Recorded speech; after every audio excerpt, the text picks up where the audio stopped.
Thank you, everyone, for joining us for our final episode in the Caring for Caregivers webinar series. We really thought it would be great to end with a webinar that focused on effective communication strategies and specifically around assertive communication. This skill can be really useful for anyone, but perhaps especially for caregivers who might have to use assertive communication in all sorts of settings when it comes to advocating for their loved ones. It can be used in all sorts of settings such as work, school, or your social or family life. Assertive communication will not only improve your own decision-making skills and improve communication, but will also help in earning respect from others, possibly gaining more job satisfaction, and help create those win-win situations, which are crucial in any caregiving role. And just like in our webinar about self-compassion, where we discussed balancing our emotions, when it comes to assertive communication, we're trying to balance our needs with the needs of others. And as we can tell by the title of this webinar, it really is a balance. So let's jump right into it, Shiv. So I'll start by talking about 4 types of communication styles that we can typically distinguish between. So there's passive, passive-aggressive, aggressive, and assertive communication. Understanding the different styles and learning the difference between them can help caregivers not only understand how they typically communicate, but also to identify which styles those around them might typically rely on. Kira, you're so right. For caregivers, being aware of your communication style is essential when relating to others. It helps build strong relationships and helps you get what you want in life without causing unnecessary conflict with others. Without this awareness or understanding, caregivers may more frequently refrain from voicing their needs or wants to others in an attempt to preserve harmony in the household. And over time, this can actually lead to self-doubt, resentment, frustration, anxiety, and even depressed mood. Furthermore, this can also start to impact other aspects of life, such as work. This can lead to low self-esteem, fear, and guilt, which all make it even more difficult for us to be assertive. So it's important for a caregiver to try and break this vicious cycle. So to start, let's go over the differences between passive and aggressive communication styles.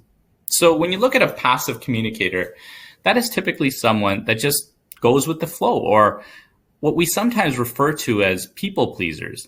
They typically yield to others' needs and are highly considerate of others' feelings at the expense of their own. They typically lack eye contact, have poor body posture, and have the inability to say no. Examples of responses that a passive communicator might say in a setting would be, I feel bad asking them to stop doing that, or I don't want to let them down by saying no. With passive communicators, there is a low openness to communication, and that's possibly due to a number of barriers, which we'll review later on in the webinar. Now, in contrast, an aggressive communicator typically has a high openness to communication, as the style really focuses on the individual expressing their feelings and opinions and advocating for their needs in a way that may actually violate the rights of others. So typically, aggressive communicators try to dominate the conversation and typically use a lot of you statements. They normally speak in loud or demanding voices, have intense eye contact, frequently interrupt, do not listen well, are very impulsive, and typically use blaming, intimidation, criticism, or threats to dominate conversations. And they can sometimes appear to be coercive and hostile. So when you think of examples of aggressive communication, some of them that you might hear would be, I'm right, you're wrong, or it's your fault, or you owe me. Whereas a passive communication style focuses on others' needs over their own, aggressive communication styles are the complete opposite, where their needs take priorities over others. With passive communicators, it's you win, but I lose. Whereas the aggressive communicator, it's I win, you lose. And there's also passive-aggressive communication styles. Typically, someone who communicates in this way is distinctly aware of their needs, but struggles to voice them. They may also make judgments or have hurt feelings that they aren't able to share in the most constructive manner. Generally, the way that passive-aggressive communicators can get their points across is veiled or subtle rather than in an open manner. And sometimes this can come out as not so nice statements that only serve to make the other person feel worse. And Kira, as you highlighted, with passive-aggressive communicators, they often develop this style of communication because they feel powerless or resentful and feel incapable of dealing directly with the source of their resentments. They will commonly have difficulty acknowledging their anger. They typically rely on sarcasm, deny there is a problem, or use subtle sabotage to get even. This typically leads to passive-aggressive communicators feeling alienated from those around them and feeling stuck in a position of powerlessness. Passive-aggressive communicators may believe that I'm weak and resentful, so I sabotage and disrupt. This brings us to what we call that happy balance or assertive communication, and what really relates to the title of this webinar, which is the balancing act. That is what assertive communication is. It is the happy balance that truly tries to balance others' needs with your own needs. While the other three communication styles can lead to more tension or conflict, if done correctly, assertive communication truly minimizes tension and avoids conflict. But before I go into what assertive communication really is, I really want to touch and discuss some of the common barriers that caregivers face when it comes to being more assertive. Common barriers typically centralize around feelings of fear and guilt.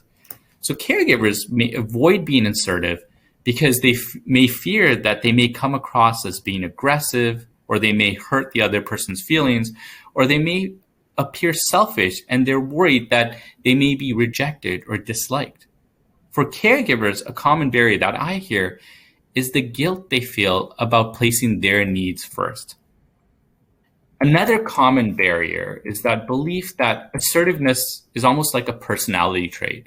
It's not actually a skill. This belief can sometimes be linked to experiences a caregiver may have had as a child. For those that have experienced childhood abuse or neglect, they may have developed the belief that their needs and feelings are not important.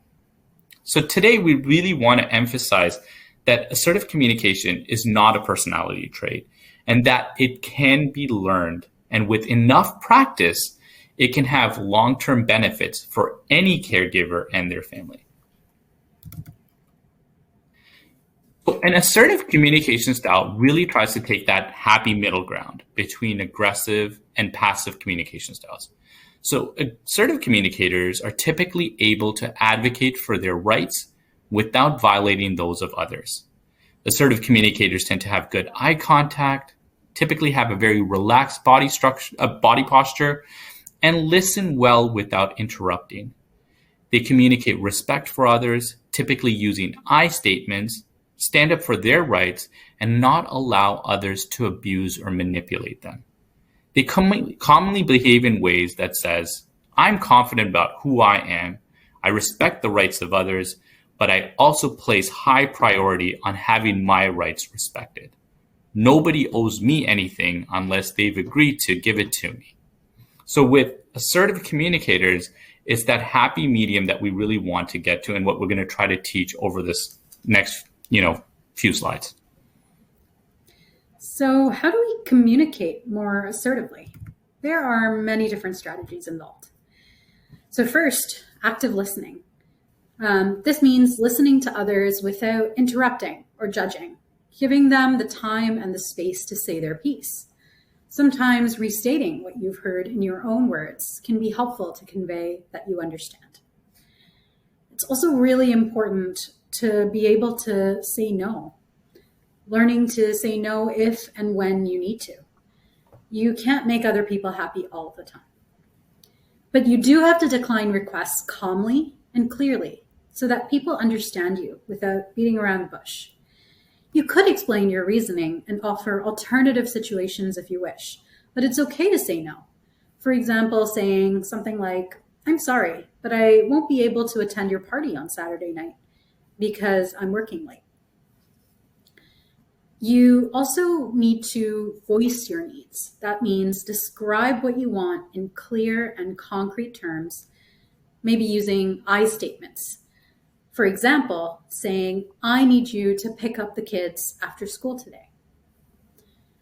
Another great idea when it comes to practicing assertive communication is rehearsing, planning out what you want to say if you need to. It can be really challenging to communicate assertively in the heat of the moment. So knowing what you want to say and what specific sentences you might say can be really helpful. And finally, body language. Assertiveness is not just about what you say, but also how you say it. It looks like good eye contact, a relaxed and confident posture, open gestures, and a moderate speaking volume with a steady tone of voice. I love those strategies, Kira. I think they really cover it well and really show that balance of balancing your own needs with ensuring that you also balance the other person's needs as well. I'm really hoping the audience will have a chance to try some of these out in their own lives and their own settings. So I'm hoping now the audience has a better understanding of the different communication styles. Now, we touched upon some of the obvious benefits of assertive communication, but there are also maybe some other benefits that are not as obvious. Assertive communication can help build self-confidence and self-esteem. And like I mentioned before, it helps gain better insight into our own feelings, helps improve communication, creates those win-win situations, and improves our overall decision-making skills. But it can also be empowering by making us feel in control of our lives and feeling that others respect us. And this can lead us to feeling more connected to others. By being assertive, you're more likely to get what you want because you're able to voice your needs and feelings clearly, appropriately, and importantly, respectfully. By doing so, it helps caregivers be firm in their decisions, goals, and beliefs and stay true to their own values.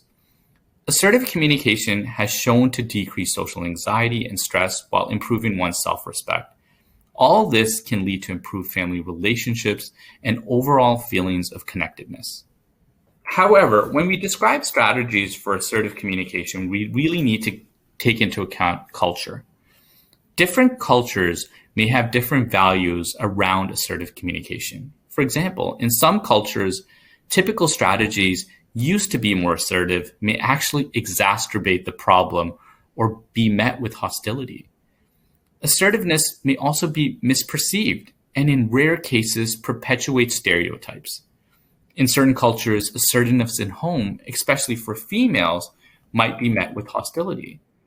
And certain assertive communication strategies may be in direct conflict with certain cultures where their identity is built around interpersonal harmony and encourages the cultivation of tolerance over disagreement.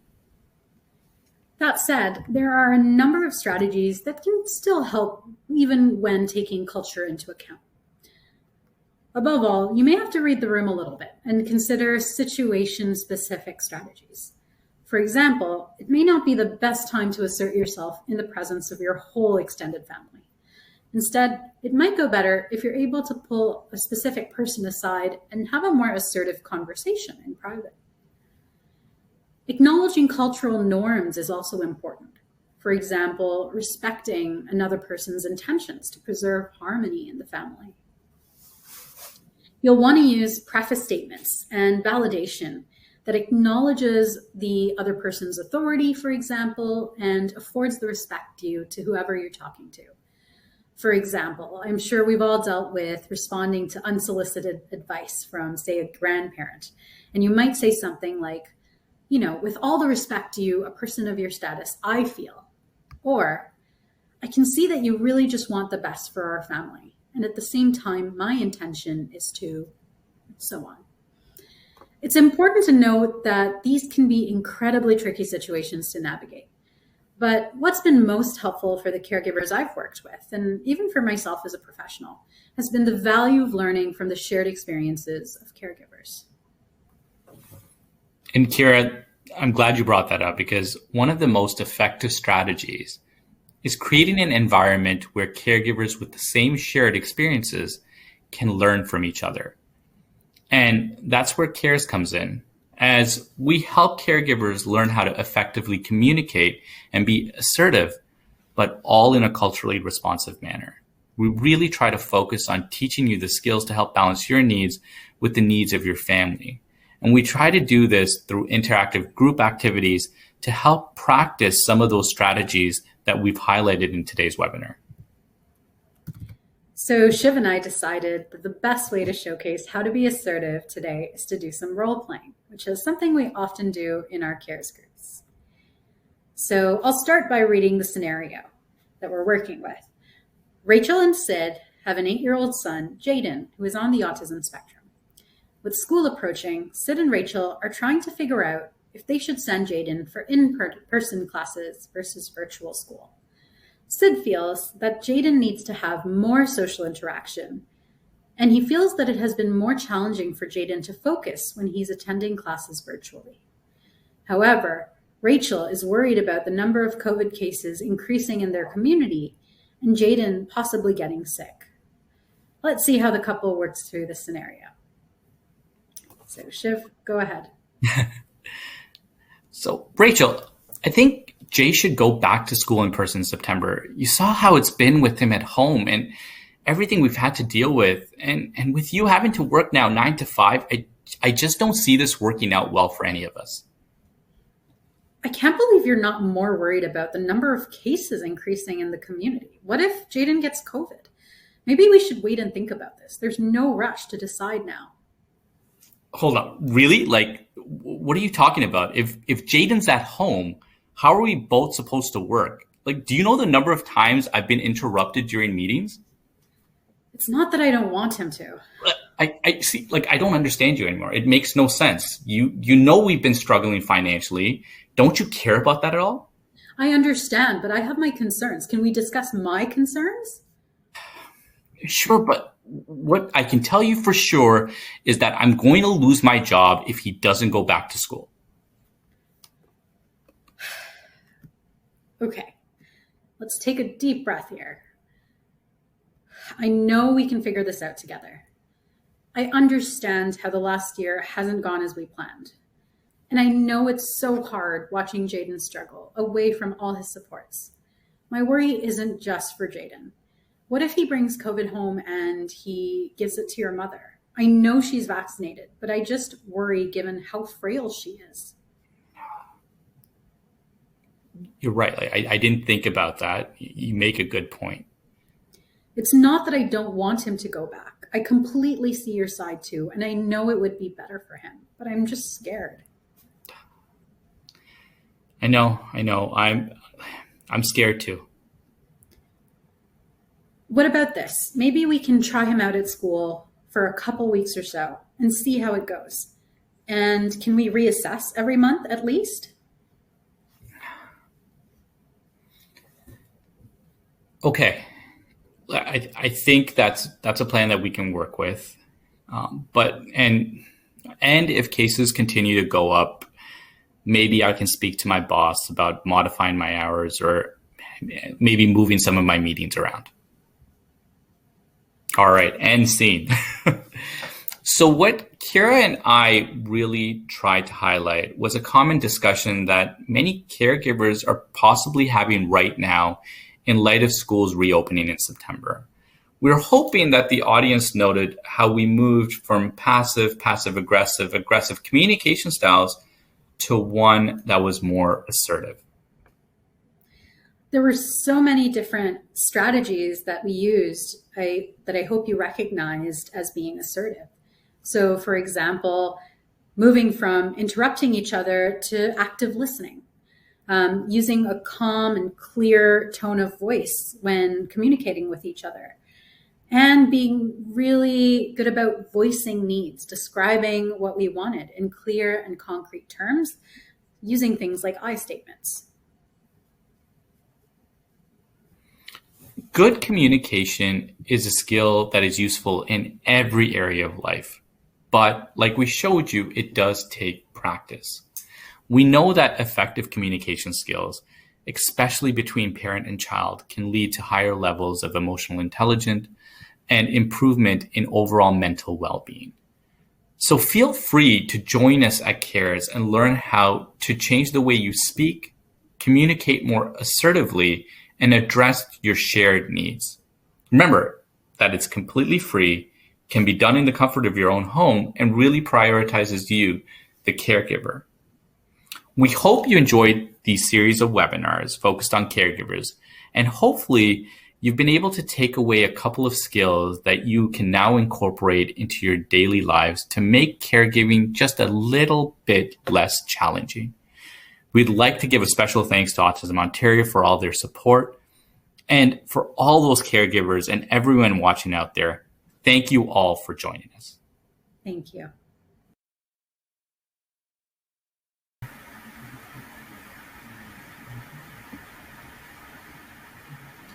Welcome back, everyone. I'm hoping everyone loved that little webinar. And now we're going to open it up to the audience for any questions.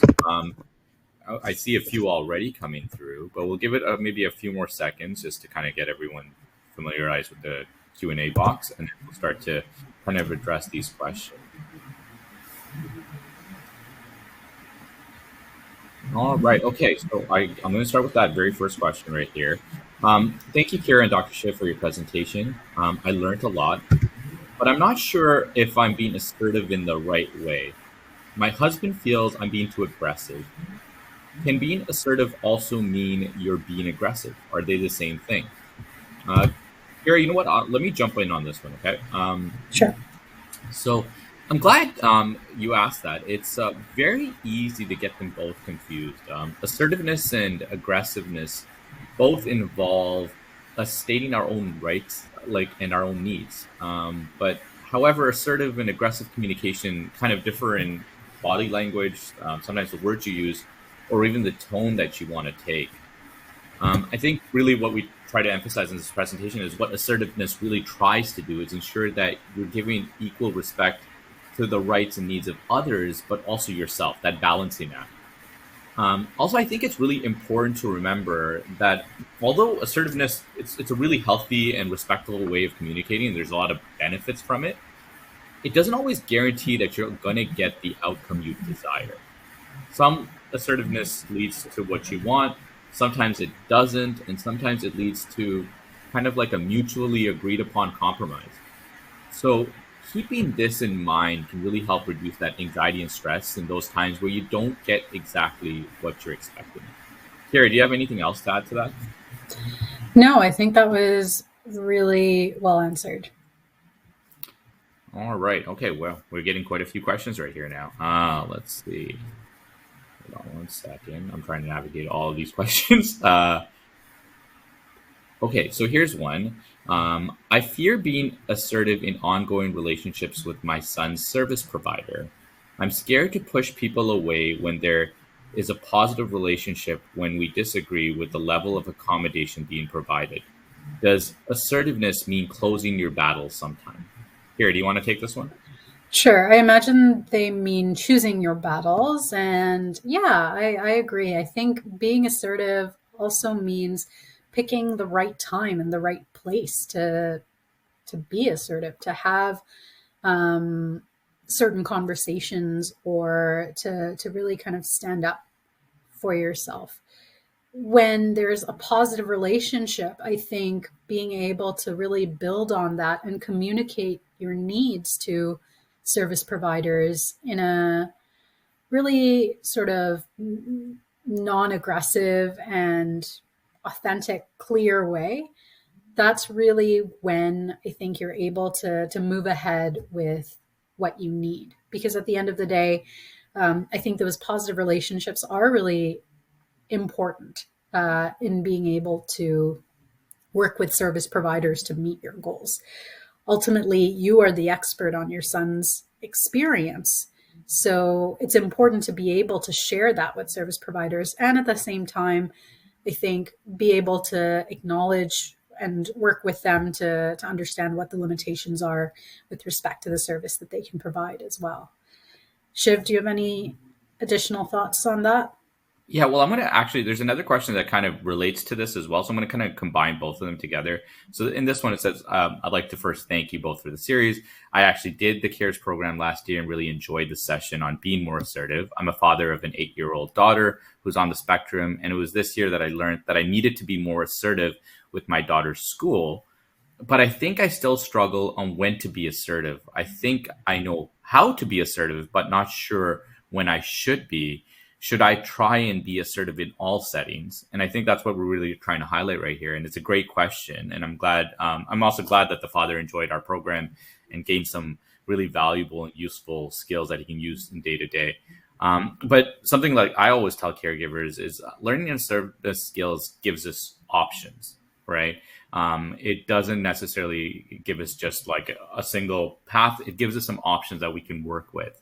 But there are going to be those situations like Kara, you highlighted, where it may not be appropriate to behave assertively. And sometimes just like this one caregiver had mentioned, it's just choosing those battles, right? For example, if you're at a restaurant and you see a stranger behaving, arguing with front staff, it's probably not the best to walk up to them and start practicing assertiveness. It might just be better at that point to just walk away. So there are going to be situations where, you may want to kind of avoid being assertive or just kind of picking your battle. So it really is assessing each situation individually and going from there. Absolutely. All right. Okay. There is another question here that I thought was really great and kind of highlights what we're talking about. I really enjoyed today's presentation, but why does it sound difficult to be assertive? And I'm not sure if it's actually going to be enough. I think let me jump in on this one, Kara, as well. Sure. You're right. Being assertive isn't something that just comes to you. It is a difficult skill to learn and be good at. And although it may actually sound difficult, with practice, it can really be one of those skills that you can add to your toolbox. And honestly, assertiveness is a very complex skill. Like it involves a certain type of mindset, a type of communication style, and also like a unique style of behavior. And that's why it really does take practice. But what's really interesting is that by practicing how to be more assertive, you can actually enhance other skill sets, such as critical thinking, emotional intelligence, empathy. And like we also mentioned in our slides, it does help with your self-confidence and self-esteem. Right. So keep in mind that being assertive takes time and practice and is an ongoing process. But with time, we can all reach that level of mastery where it will be enough. Mm-hmm. And like I said, and Kira mentioned this as well, it's a great place to practice being assertive is the CARES program. And we have that specific session or module that's just dedicated on providing strategies and activities on helping you be more assertive. We have, I think, time for one more question, and I'm seeing one here. That's a great one. I have typically taken a more passive approach with my 18-year-old who is on the spectrum to avoid confrontation. Do you have any suggestions on how to shift to a more assertive style without creating conflict? That's a great question. And I think some of the strategies that we talked about earlier in this presentation are really helpful in cultivating that more assertive style without escalating. So one of the most important strategies, I would say, is being able to actively listen and also just validating or even restating your teenager's needs. So maybe saying something like, I hear that, or I see that you're upset about, what happened at school today. And also being able to voice your needs in a really clear and concrete manner. So saying something like, this is how I feel, or this is what I'm needing from you in this moment. And also being able to sort of show through your body language that you're being warm and inviting rather than, imposing or aggressive. Sometimes taking that more passive approach may feel safe, especially if the other person is being aggressive. And at the same time, to truly de-escalate, you need to be able to meet them somewhere in the middle, right? And I think that's where assertive communication can create that sort of win-win situation in helping the other person feel heard and be able to sort of open themselves up to what you're wanting to say to them, while also allowing you to take a bit more of an active role in the conversation. Shiv, any additional thoughts on that? No, I think you did it well. I agree exactly with what you just said. I'm wondering if we can quickly just address this one last question. I know we're going over time, but I really like this question. Is how can we use assertiveness to navigate hierarchies? For example, a teacher does not have the authority to implement a certain accommodation measure. How can we escalate it without hurting that relationship? And this is a common scenario because you can also see this in the workplace.